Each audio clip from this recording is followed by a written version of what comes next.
절 말씀입니다. 출애굽기 2장 1절에서 15절 말씀입니다. 우리 마지막 절은 함께 읽도록 하겠습니다. 그때 레위 지파의 한 남자가 레위 사람의 딸과 결혼하게 됐습니다. 여자가 임신해 아들을 낳았는데 그 아기가 너무나 잘생겨 3개월 동안 숨겨두고 키웠습니다. 그러나 더 이상 숨길 수 없게 되자 여자는 갈대 상자 하나를 준비하고 거기에다 역청과 송진을 바르고 아기를 그 안에 뉘었습니다. 그리고 갈대 상자를 나일강 뚝을 따라 나 있는 갈대 사이에 두었습니다. 아기의 누나는 멀찌감치 서서 어떻게 될지 지켜보고 있었습니다. 그때 마침 바로의 딸이 나일강에 목욕하러 내려오고 그녀의 시녀들은 강둑을 따라 거닐고 있었습니다. 바로의 딸은 갈대 사이에 있는 상자를 보고는 자신의 여종에게 가져오라고 시켰습니다. 바로의 딸이 상자를 열어보니 한 아이가 울고 있었습니다. 바로의 딸은 불쌍한 마음이 들어 히브리 사람의 아기인가 보다라고 말씀했습니다. 그때 아기의 누나가 바로의 딸에게 제가 가서 공주님 대신에 아기에게 젖을 먹일 히브리 여자를 한 명 데리고 올까요? 라고 말했습니다. 바로의 딸은 그렇게 하라고 대답했습니다. 그러자 아기의 누나는 가서 그 아기의 엄마를 데려왔습니다. 바로의 딸은 이 아기를 데려다가 나를 대신해 젖을 먹여라. 내가 대가를 주겠다 라고 했습니다. 그리하여 그 여인은 아기를 데려다가 젖을 먹여 키웠습니다. 아이가 어느 정도 자라자 그녀는 아이를 바로의 딸에게 데려다 주었고 아이는 그의 아들이 됐습니다. 바로의 딸은 내가 그를 물에서 건졌다라고 하며 이름을 모세라고 지어주었습니다. 세월이 흘러 모세는 어른이 됐습니다. 어느 날 모세는 자기 민족이 있는 곳에 나갔다가 그들이 중노동하는 것을 지켜보았습니다. 모세는 어떤 이집트 사람이 자기 동족인 히브리 사람을 때리는 것을 보다가 이리저리 살펴 아무도 없는 것을 보고는 그 이집트 사람을 죽여 모래 속에 묻었습니다.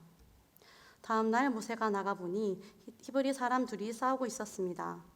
모세가 잘못한 사람에게 왜 동족끼리 치고받고 싸우는 것이냐고 말했습니다. 그 잘못한 사람은 누가 너를 우리 통치자나 재판관으로 세웠느냐? 네가 이집트 사람을 죽이더니 이제 날 죽일 생각이냐? 라고 말했습니다. 그러자 모세는 두려워하며 속으로 내가 한 짓이 탈로 났구나 하고 생각했습니다. 다 함께 읽도록 하겠습니다. 바로는 이 사실을 듣고 모세를 죽이려고 했습니다.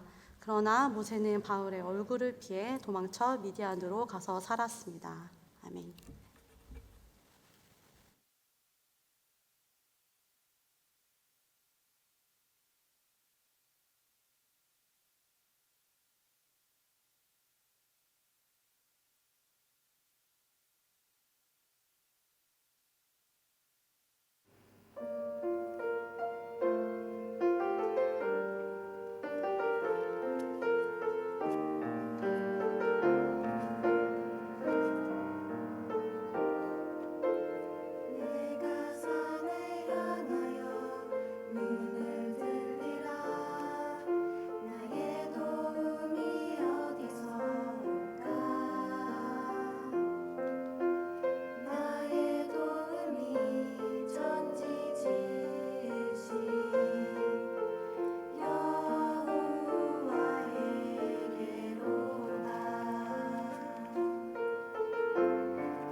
감사합니다. 네, 오늘은 정체성에 대해서 여러분들과 함께 말씀을 나누고자 하는데요.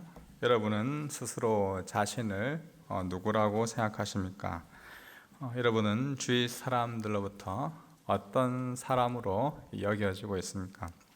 오늘 말씀을 통해서 이 모세의 정체성을 확인해보고 한국인으로서 뉴질랜드를 살아가고 있는 우리의 모습 또한 한번 생각해보는 그런 시간이 되었으면 좋겠습니다. 먼저 첫 번째로는 이 모세에 대해서 우리가 생각할 때 모세는 잘생기고 아름다운 아이였다라는 것을 우리가 알 수가 있습니다. 2절에 여자가 임신의 아들을 낳았는데 그 아이가 너무나 잘생겨라고 설명합니다. 사도행전 7장에서는 이렇게 나오는데요. 이때 모세가 태어났는데 그 하나님 보시기에 남달리 아름다웠습니다.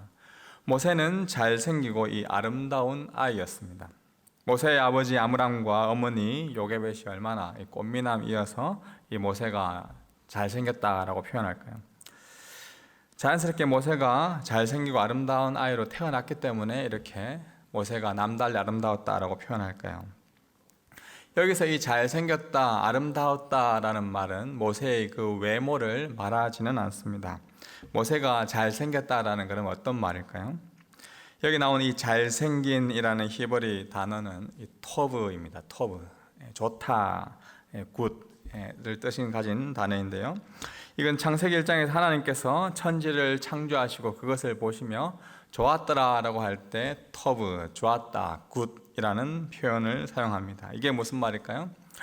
모세의 어머니 요게벳은 하나님의 눈으로 자신의 아들 이 모세를 바라보았을 때 토브다, 굿, 좋았다라고 바라보았습니다. 마치 천지를 창조하신 하나님께서 모든 것을 보시고 조시기에 좋았더라, 터부였다라고 평가하듯이 그 아들이 하나님 보시기에 잘생겼다라고 평가한 것입니다. 그래서 사도행전 이 7장에서는 하나님 보시기에 남달리 아름다웠다라고 평가한 것입니다. 모세는 하나님 보시기에 잘생겼고 아름다운 아이였습니다. 어떻게 모세의 부모님 아므람과 요게벳은 이런 마음, 이런 하나님의 관점으로 자신의 아들을 바라볼 수 있었을까요? 모세의 부모님은 이러한 믿음이 있었습니다. 바로 자신의 능력에 대한 믿음과 확신이 아니라 하나님께서 주신 그 약속의 말씀을 바라보고 그 약속의 말씀에 대한 확신과 믿음이 있었던 것이죠.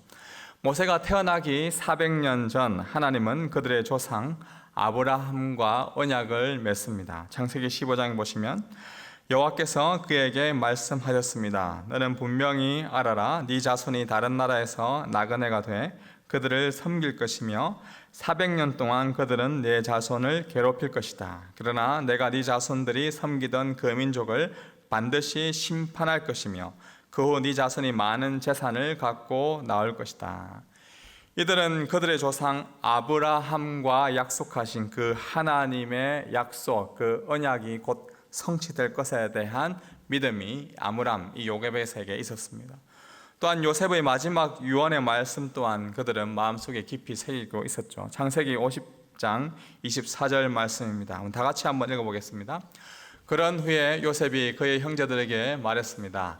저는 이제 죽지만 하나님께서 분명히 여러분을 돌아보셔서 여러분들을 이 땅에서 데리고 나가 아브라함과 이삭과 야곱에게 맹세하신 땅으로 인도하실 것입니다. 지금은 이 요셉 이후에 한 400년 정도의 시간이 지났는데 지금 이 이집트라는 땅에서 종살이하고 있지만 분명히 요셉이 예언했던 대로, 요셉이 말했던 대로 아브라함과 언약을 맺었던 대로 하나님께서 우리 민족을 이 이집트 땅에서 이제 출 이집트할 것이다, 출 애굽할 것이다라는 것을 약속의 말씀 이들은 믿고 신뢰하고 있었던 것이죠. 잘생긴 우리 청년 여러분, 여러분은 한 가정의 아들 그리고 딸이라는 이유만으로 충분히 사랑받기에 합당한 존재이고 잘생기고 아름다운 예쁜 존재들입니다. 그것들 믿으십니까? 우리 옆에 계신 분들과 함께 인사 나눴으면 좋겠습니다. 남달리 아름다워 보인다.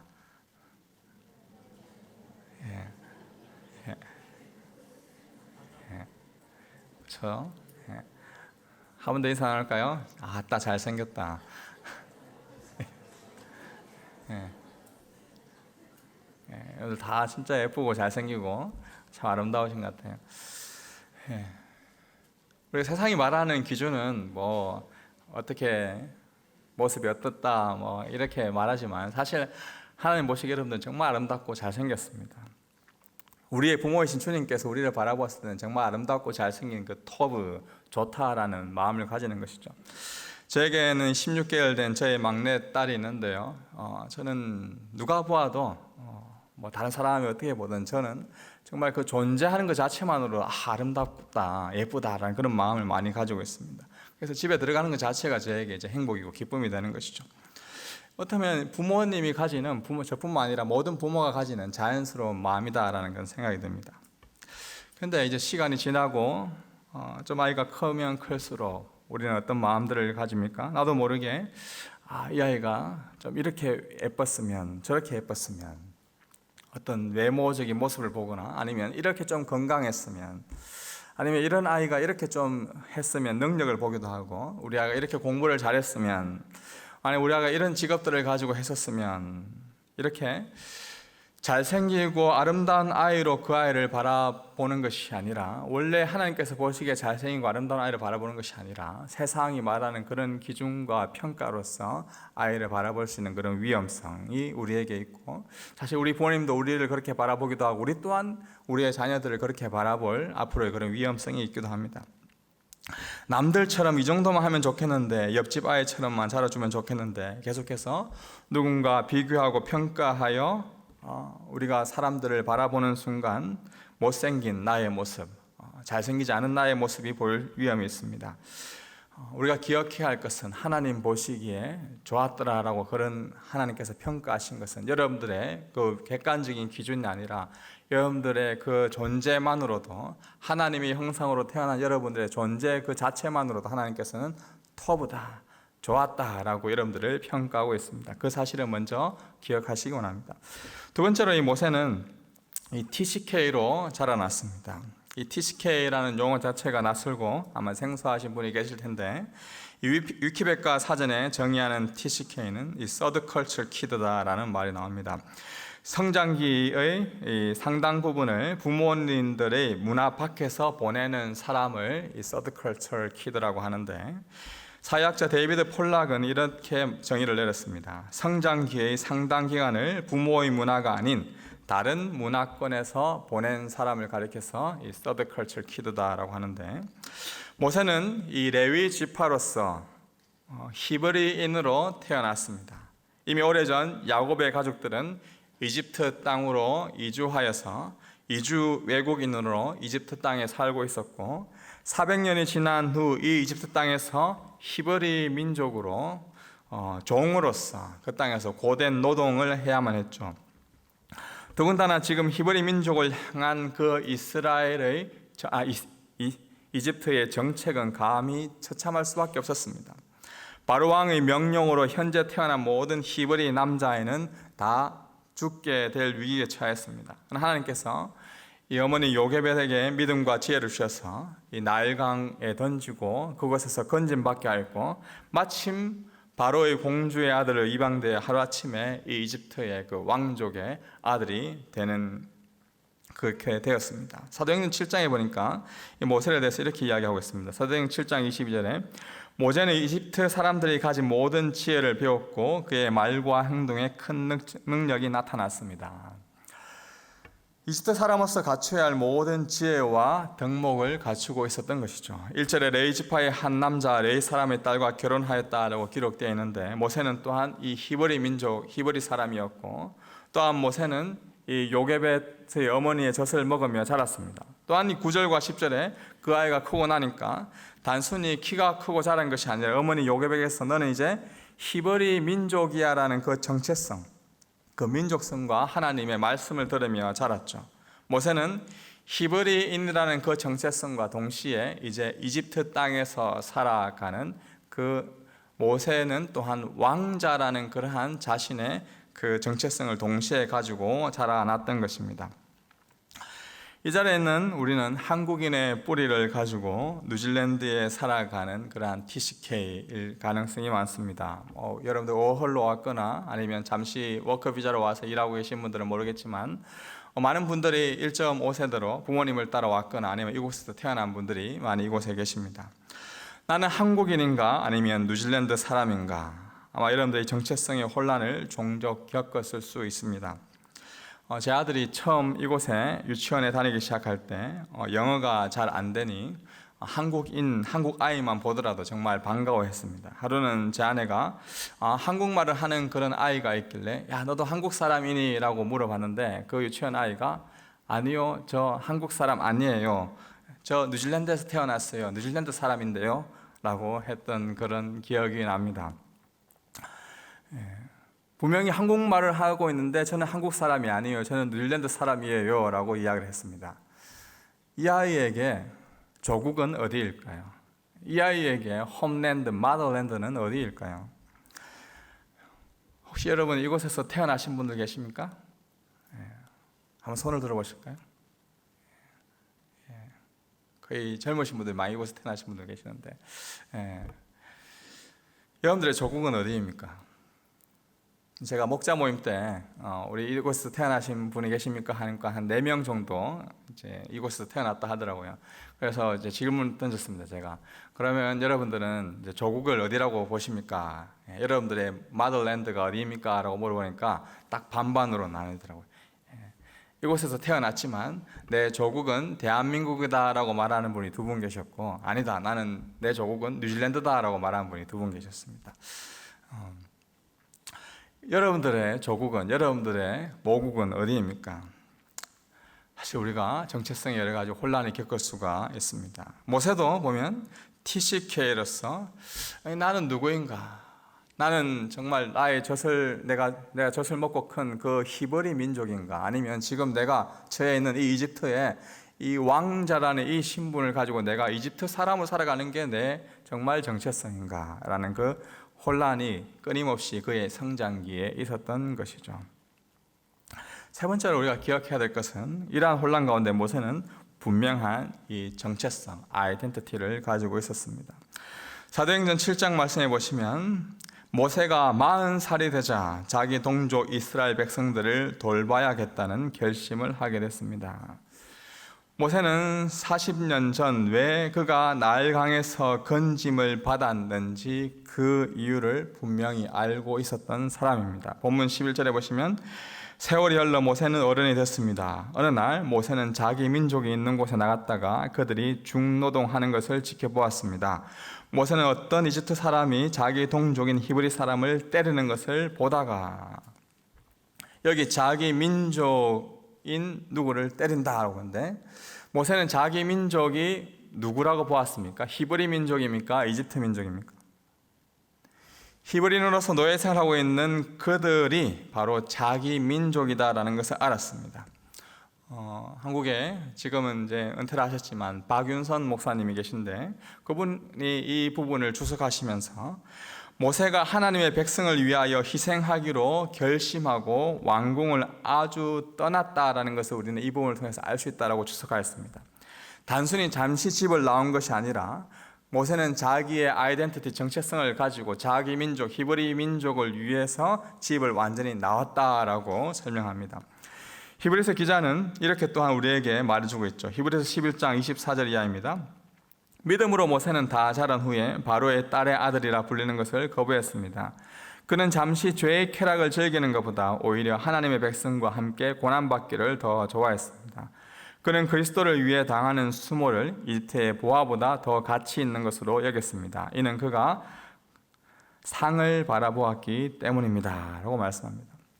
모세는 성장하여 드디어 이 자신이 누구인지 자기의 정체성에 대해서 제대로 인식하였습니다.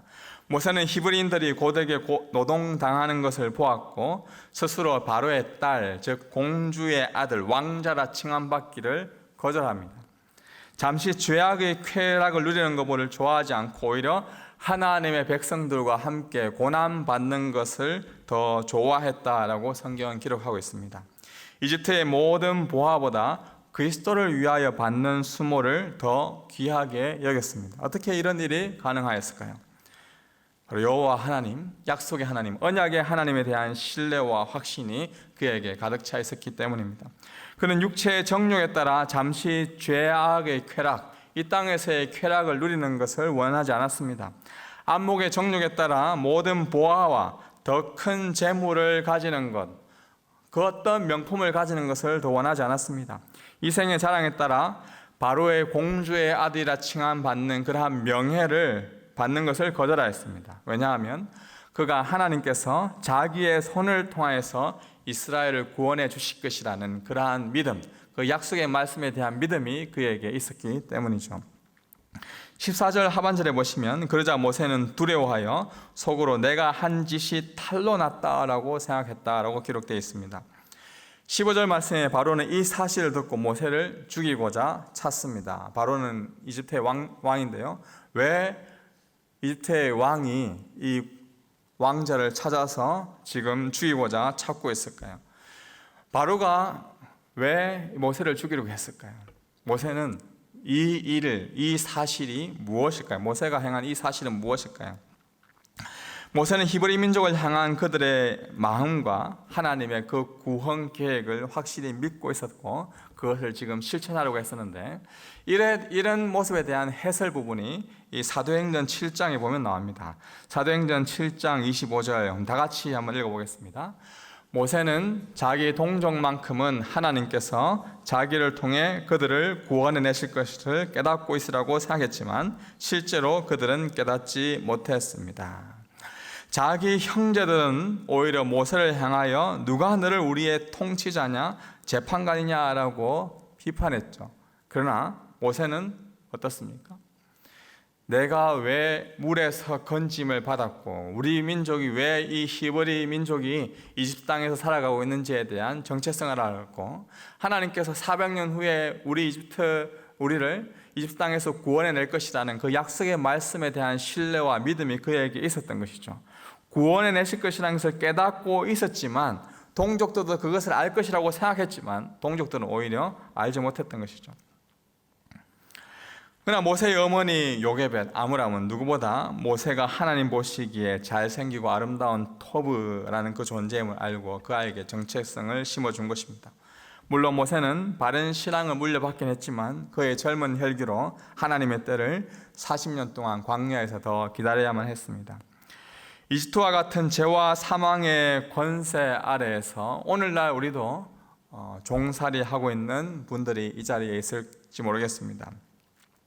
모세의 부모님 아브람과 요게벳은 약속의 말씀에 따라 하나님의 눈으로 자신의 아들 모세가 잘생기고 아름다운 아이라는 것을 믿었습니다. 모세는 부모님의 신앙 교육에 따라 자신이 누구인지에 대한 확실한 정체성을 가지고 있었죠. 모세는 비록 히브리인으로 태어났지만 물에서 건짐을 받아서 이집트 왕자로서 부모의 문화가 아닌 다른 문화권에서 살아간 TCK입니다. 제3문화의 아이로서 히브리인이냐 이집트인이냐를 떠나 그가 가지고 있었던 참된 정체성과 사명이 무엇인지를 바로 깨달았던 사람이 바로 모세인데요. 모세는 하나님의 백성, 하나님의 아들이라는 그 정체성을 바르게 알고 있었죠. 그래서 아까 히브리서 보았던 것처럼 그리스도를 위하여 받는 그 수모를 가장 큰 영광으로 여겼고 하나님의 백성과 함께 고난받기를 스스로 자처하였던 것입니다.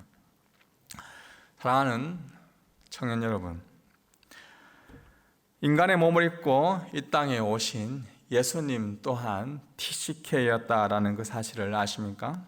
예수님은 하나님의 나라에서 이곳 세상의 나라로 이민을 오셨습니다. 죄가 없인 그분께서 죄가 득실거리는 이 땅 가운데 또한 이민을 오셨지요. 도저히 하나님과 관계도 할 수 없고 하나님과의 그 관계가 단절되었던 우리 인간을 위해 예수님께서 이 땅에 친히 우리를 위하여서 이민을 오셨습니다. 예수님이 세례식 받을 때 마태복음 3장 17절에 이렇게 기록하고 있습니다. 그리고 하늘에서 소리가 들려왔습니다. 이는 내가 사랑하는 아들이다. 내가 그를 매우 기뻐한다. 성부 하나님 아버지께서는 성자 예수 그리스도를 향해서 내가 사랑하는 아들, 내가 그를 매우 기뻐한다라고 말해 주셨습니다. 예수님은 하나님 아버지의 사랑하는 아들이요 기뻐하는 자입니다. 이 예수님이 TCK 제3문화의 아이로 이 땅에 오셨습니다. 영원한 본향 하나님의 나라를 떠날 필요가 없으셨던 그분께서 참 인간의 몸을 입고 이 땅에 오셨고 또한 참 신이 되셨습니다. 무리를 보시고 불쌍히 여기시며 자기 백성을 긍휼히 여기시며 긍휼의 눈으로 바라보셨습니다. 이 땅의 언어와 문화 그리고 식생활들 익히지 않아도 될 것들을 배우시고 하나님 나라의 백성들을 위하여서 준비하고 계셨죠. 예수님께서 무엇을 준비하고 계셨습니까? 바로 자기 백성들, 고난당하고 있는 백성들, 죄와 사망과 마귀의 권세 아래에서 종들로 살고 있는 그들을 구원해내기 위해서, 죄로부터 그들을 구원해내기 위하여서 자신의 몸을 죽을 준비를 하고 계셨습니다. 제사장과 서기관이 예수님을 희롱하며 핍박하였죠. 결국 죄 없으신 예수님께서는 죄 많은 우리를 위하여서 십자가에 못 박혀 돌아가셨습니다. 바로 예수님께서도 우리를 위하여 이 땅으로 이민 오신 제3문화의 아이 TCK였습니다. 말씀을 정리하며 한국인으로서 뉴질랜드 땅을 살아가는 우리의 한번 아이덴티티, 정체성을 한번 생각해 보기로 합니다. 세상은 국가, 인종, 문화, 교육, 직업 등에 따라서 나름대로 우리가 누구인지에 대해서 정체성을 부여합니다. 이러한 정체성의 부여는 여러 혼란을 찾아오기도 하고 부당하게 여겨지기도 합니다. 내가 가진 조건, 환경 또는 기분에 따라 우리의 정체성이 남들보다 초라하게 여겨지면 열등감을 가지고 남들보다 조금 우월하다 여기면 상대적으로 우월감을 가지면서 교만에 빠지는 것이 사실 우리의 모습이죠. 그렇기 때문에 출신, 학교, 학과, 회사, 우리의 연봉, 우리의 외향적인 모습으로 우리의 정체성, 나는 이러한 사람이다라고 정의 내리는 것은 굉장히 위험합니다. 우리는 무엇을 우리의 참된 정체성, 아이덴티티로 삼아야 할까요? 브라이언 채플 목사님은 은혜가 이끄는 삶에서 그리스도인의 아이덴티티에 대해서 이렇게 설명하고 있습니다. 내가 그리스도와 연합하였기 때문에 나를 향한 하나님의 사랑이 내가 드리는 충성에 따라 변하지 않는다. 우리가 예수 그리스도와 연합하였다는 것, 예수 그리스도와 하나가 되었다는 것, 이것 때문에 우리가 얼마나 많이 헌신하고 충성하였느냐, 그에 따라서 우리의 사랑, 우리의 정체성이 변화되지 않는다는 것이죠. 내가 좀 더 잘하기 때문에 하나님이 나를 더 사랑하시는가? 그렇지 않다는 거예요. 내가 헤매기 때문에 하나님이 나를 덜 사랑하시는가? 그렇지도 않다는 것입니다. 하나님이 우리를 향한 사랑은 나의 그 행위가 아니라 그의 아들과의 연합, 나의 선함이 아니라 그의 은혜에 대한 신뢰, 믿음에 근거한 그 연합을 기초로 한다라고 이야기하고 있습니다. 내가 예수 그리스도 하나님의 아들이신 그분과 연합하였느냐, 그것이 중요한 것이지, 내가 그분과 연합한 것을 잊어버리고 내가 얼마나 잘하나 못하냐, 나의 행동, 나의 행위, 그것을 가지고 우리가 아이덴티티를 삼아서는 안 된다라는 것이죠. 계속해서 연합을 통하여 그리스도의 정체성을 가졌기에 나는 이 이상으로 사랑을 받을 수 없다. 이미 나는 그리스도처럼 무한한 사랑을 받고 있기 때문이다. 그러니까 하나님의 아들과 연합한 그 사람은 하나님께서 그리스도처럼 사랑하신다라고 이야기합니다. 그리고 그 연합 때문에 나는 덜 사랑받을 수도 없습니다. 나의 생명이 아니라 그리스도의 생명이 하나님의 사랑에 기초하기 때문이죠. 하늘 아버지께서는 예수님을 사랑하시는 것과 동일하게 우리를 사랑하고 계십니다.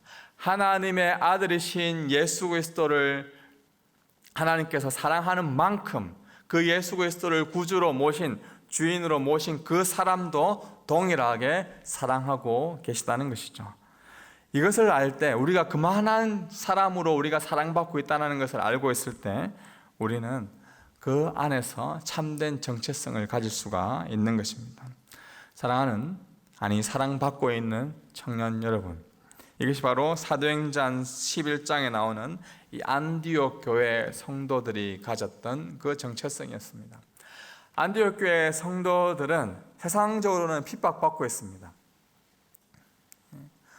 그 로마의 압제하에 있었던 그 사람들은 경제적으로 또 너무나 궁핍하였고 그들이 믿고 있는 그 그리스도인이라는 그 자체를 드러내는 것도 굉장히 위험한 그러한 상황이었고 그들의 상황들은 그들의 삶은 녹록치 않았지만 그들이 가지고 있던 그 아이덴티티, 정체성에 대한 확실한 확고한 믿음으로 그들이 살아갈 때 사도행전 11장에 보면 비로소 그들이 그리스도인이라 여겨졌다, 칭함받았다라고 나옵니다. 사실 이 정체성이라는 것은 내가 스스로 나를 어필하는 것, 나는 이런 사람입니다라고 한다기보다 다른 사람에 의하여서, 타인에 의하여서 너는 이러한 사람이다라고 정의 내려지는 것이 우리의 정체성이다라고 볼 수 있습니다. 헬라인과 유대인이 함께 공존해 있던 안디옥 교회는 다양한 인종과 문화를 가진 사람들이 함께 모여 신앙생활을 했었습니다.